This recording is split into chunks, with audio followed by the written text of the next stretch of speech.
Your Excellency Wiliame Katonivere, President of Fiji, Honorable Sitiveni Rabuka, Prime Minister of Fiji, Honorable Ministers, Permanent Secretaries, Government Representatives, Excellencies, members of the Diplomatic Corps, representatives from regional organizations, including Secretary General for PIF Henry Puna, development partners, or partners from civil society, academia, private sector, media, my dear United Nations country team colleagues, ladies and gentlemen, Bula Vinaka, Namaste, and welcome to this evening's celebration of the United Nations Day. Behind the 111 articles of the UN Charter stand 193 United Nations member states and their people. Indeed, all of us. The United Nations is, at its core, all of us. Indeed, 78 years ago, as the world emerged from the Second World War and the United Nations was founded, there was a commitment and hope that ushered in a new era of global cooperation to maintain international peace and security, to cooperate in solving international problems, to promote sustainable development, and to promote and to protect human rights and fundamental freedoms. Decades on, this purpose and these values remain as true and as necessary today as they were then. The last few years have shown just how interconnected we are, and that actions on one side of the world will have repercussions on the other side, indeed all over, on all of us. Since early 2020, all countries have been affected by COVID-19. This tragic pandemic has resulted in almost 7 million deaths, as well as major setbacks to health, education, and economic development, including in our Blue Pacific region. Fiji was hit hard, as we all know, due to its dependence on the tourism industry that collapsed overnight. And as we gather here today, sadly, peace is under assault across communities, countries, and regions, and we recognize the important role of nations like Fiji in UN peacekeeping operations. Both His Excellency the President and Honorable Prime Minister have both led peacekeeping operations, and we are deeply grateful to you for your service to the United Nations. Peace is also under assault within the hearts and minds of people by the dark forces of disinformation and hate speech. We see Russia waging war against Ukraine, and we see, sadly, escalating violence in the Middle East and elsewhere in war and conflict zones that may draw lesser attention in the media. In the last 2 weeks alone, sadly, the United Nations has lost 30 of its staff in Gaza. These conflicts have devastating impacts on the daily lives of people in the affected regions, as well as wider impacts felt here in the Pacific and elsewhere, be it on food security, commodity or energy prices, or inflation. And critical to our Blue Pacific region, we see the escalating impacts of climate change, which is now a crisis and an emergency, with the months of June, July, and August this year being the world's hottest on record. And the upcoming cyclone season in the Pacific is predicted to have 5 to 7 severe tropical cyclones. As I stand here, we are with our brothers and sisters in Vanuatu who will be bracing tonight or tomorrow morning because a Category 5 tropical cyclone is about to make landfall there. Economic losses due to disasters in Pacific, small island, and developing states are already more than $1 billion annually, or nearly 5% of the combined GDP of the Pacific small island developing states. At the midway point of the 2030 agenda, the world is off track to achieving the 17 Sustainable Development Goals we set ourselves, all of us. Here in the Pacific, on the current trajectory, it is unlikely we will achieve even 20% of the SDG targets by 2030. While lack of progress is uneven but universal, it is the poorest and the most vulnerable who are experiencing the worst effects of these unprecedented global challenges. As the Secretary General has said, unless we act now, the 2030 Agenda will become an epitaph for a world that might have been. You may think that this is a rather depressing picture that I paint, but it is also a picture of our interdependence, our common humanity, our opportunity to collaborate more and to actively strive for a better world. It is all of us. It is all of us that have the responsibility to build a world of peace, a world of sustainable development, a world that limits global warming to 1.5 degrees, and a world that ensures human rights for all are a reality. It is all of us. Multilateralism comes with its own set of challenges, but it is essential. Existential challenges like climate change are bigger than one state or region and require international cooperation of all of us. The global community of member states, that is the United Nations, is guided by timeless principles and values. These core values of peace, security, cooperation, development, and human rights are essential now, and we must uphold them, especially in times of adversity. Pacific leaders have shown us what multilateralism can deliver, including through advocacy to secure a loss and damage fund, asking for an International Court of Justice advisory opinion on climate change, or securing an international agreement on biodiversity beyond national jurisdiction. Excellencies, ladies and gentlemen, rather than focusing on division, it is now the time to build cohesion, to expand opportunities, and to leave no one behind. We need to strengthen multilateralism, refocus on its principles and values, and rescue the SDGs, and make the United Nations work for the rising challenges we face here in the Pacific, for all of us.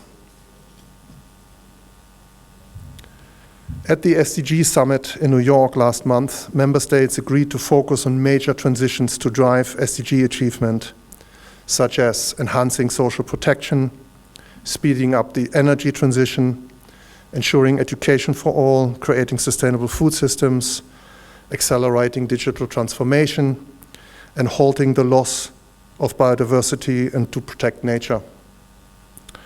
Member states also called for massive increase in financing for the SDGs to the tune of 500 billion each year. Here in the Pacific, in the Blue Pacific, leaders have set out a bold vision for the region through the 2050 strategy for the Blue Pacific continent.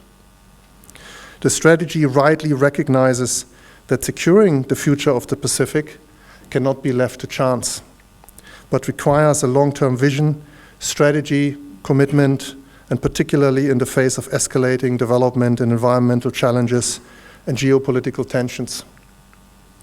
At the United Nations, we are working closely with the Pacific Islands Forum and are committed to bringing expertise, resourcing, and partnerships to support the realization of the 2050 strategy.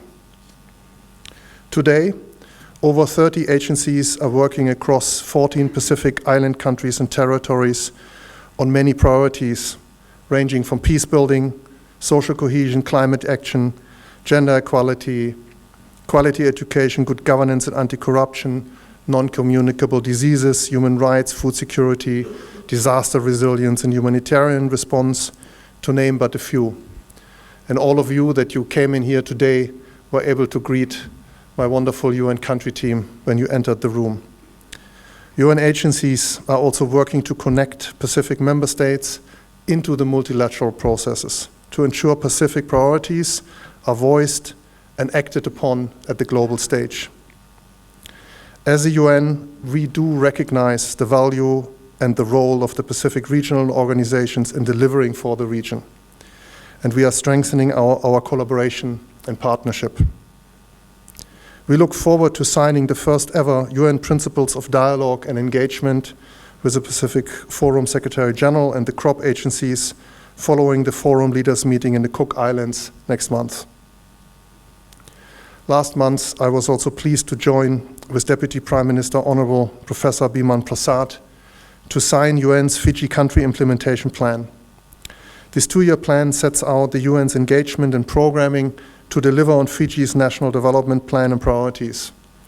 It is about working to ensure all Fijians are equal and free to exercise their fundamental rights, enjoy gender equality, peace, are resilient to existential threats, and living in harmony with nature in a prosperous country. Indeed, this is what we must continue working for here in Fiji and for all the people across our region and our world, for all of us. In conclusion, let me thank you all once again for joining this celebration of UN Day. It is a day to reflect on our collective achievements, our challenges and our hopes, and to commit to working better together for the Blue Pacific and our blue planet. Now, more than ever, we need global solidarity, collective action commitment, and mutual trust. Only together we can push for peace, to rescue the global goals for people and planet. It is all of us, and it requires all of us. Thank you. Vinaka Vakalevu. Dhanyavad. Your Excellency, the President of the Republic of Fiji, the Honorable Prime Minister, Honorable Cabinet Ministers and Assistant Ministers, Members of Parliament, Your Excellency, the UN Resident Coordinator for the UN Pacific Office in Suva, Your Excellencies, High Commissioners, Ambassadors, and members of the Diplomatic Corps, members of the UN family, distinguished guests, ladies and gentlemen. Nisambulu Vinaka, Namaste, Salam Alaikum, Nawaya Maori, and a very good evening to you all. We are gathered here today to celebrate the United Nations Day. Since its establishment in 1945, the United Nations has remained relevant throughout the times, providing a guiding light to its member states and ensuring that principles enshrined in the UN Charter are realized today. Today, we celebrate United Nations, a time similar in some ways to the context that gave rise to the United Nations 78 years ago. Then, as now, the world finds itself being pulled apart by the forces of unilateralism rather than global cooperation, where more and more people and communities are feeling a deep sense of anxiety, fear, and uncertainty. However, through this, the United Nations has maintained its role as a forum to address our common challenge. In the words of the former Secretary General, the late Dag Hammarskjöld, the United Nations was not created to take mankind to heaven, but rather to save humanity from hell. The United Nations has played and continues to play a pivotal role in encouraging Fiji's progress towards the 2030 agenda. While it has helped to ensure its active engagement as a member of the global community, Fiji looks to take bold and transformative steps with the United Nations to shift the world onto a sustainable and resilient path.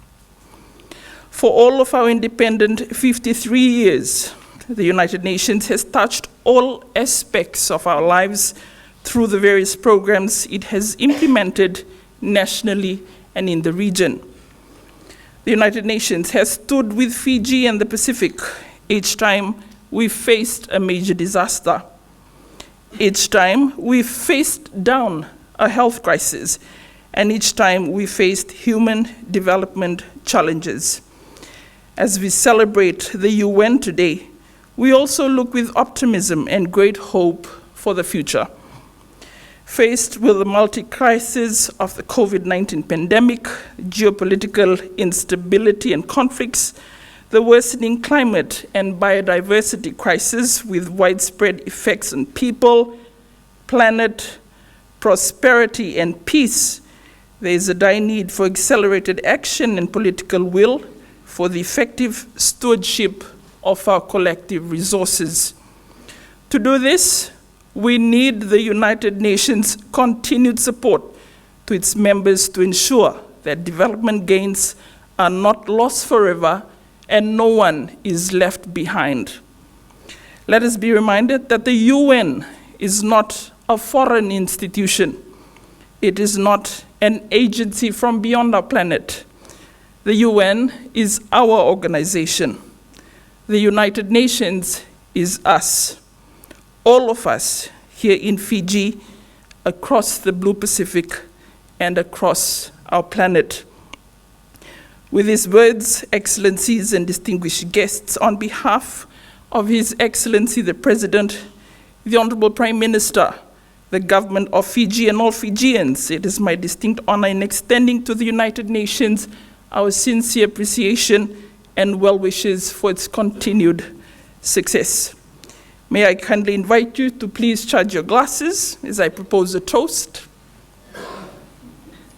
I propose a toast to the good health of those served by the United Nations, those serving under the United Nations, and to the strong bonds and commitments between the United Nations and the Republic of Fiji, to the United Nations.